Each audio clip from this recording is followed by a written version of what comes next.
Good evening, and welcome to Home Horrors with Emily Gignac. I'm your host, Emily Gignac, and tonight we're diving into the dark tale of a dangerous home that led to the demise of those that dwell within. Today's story may be frightening to some, for the terror comes silently, slowly, and leaves the victim completely unaware until it's too late. Bathilda had lived in her home for as long as she could remember. Was she born there? Had she lived there forever? Maybe 100 years, maybe more? She spent her days doing what anyone her age would do, spinning yarn, picking poisonous herbs, and practicing magic. Tricks. Card tricks, I assure you, just card tricks. A few months ago, she started noticing her health declining.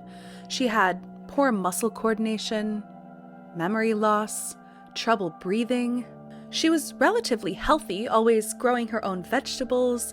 Every night she would take a walk at midnight in the woods, and she spent a lot of time digging up soil. She could dig 6 feet in 30 minutes flat. Year after year, she started getting sick very often. Her speech started to slur, her hearing went, and it felt like her lungs were about to close up. You see, her home was killing her. Not with ghosts or knives, but with dangerous materials that she had no idea were there. Death leaked through the floorboards. Sickness chipped from the old paint. When she transcended the grand staircase at night, little flecks of white paint would come off on her fingers as she glided them over the old painted railing. She never thought much of it.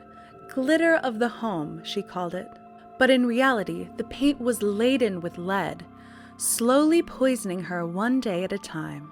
The worst fate was the growing cancer, slowly eating away at her lungs. She wasn't a smoker, and she had no idea that the air in her home was slowly killing her. Radon had been seeping through her foundation for over a century, riddling her body with disease through its scentless, tasteless, silent presence.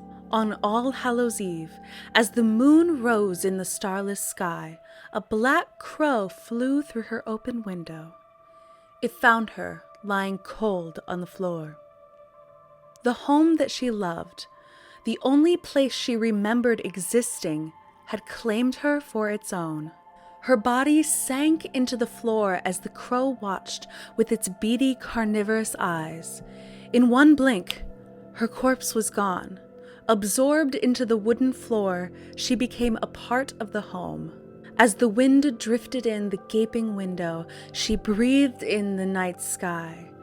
As she stretched her bones, the home creaked.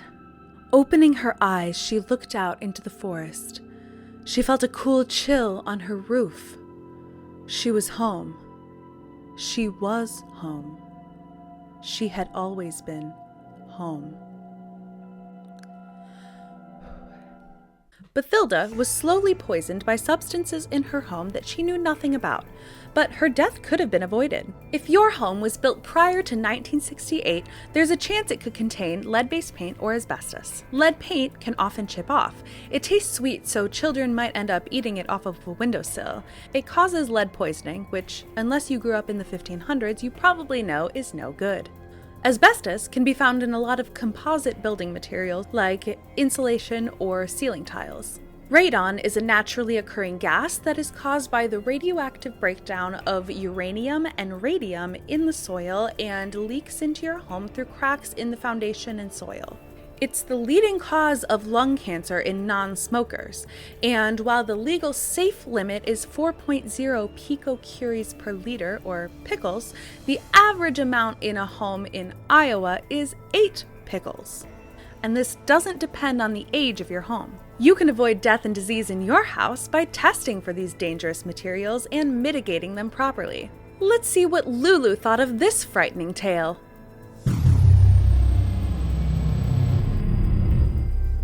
I think she may have eaten some lead-based paint. We'll see you next week for the final episode of Home Horrors.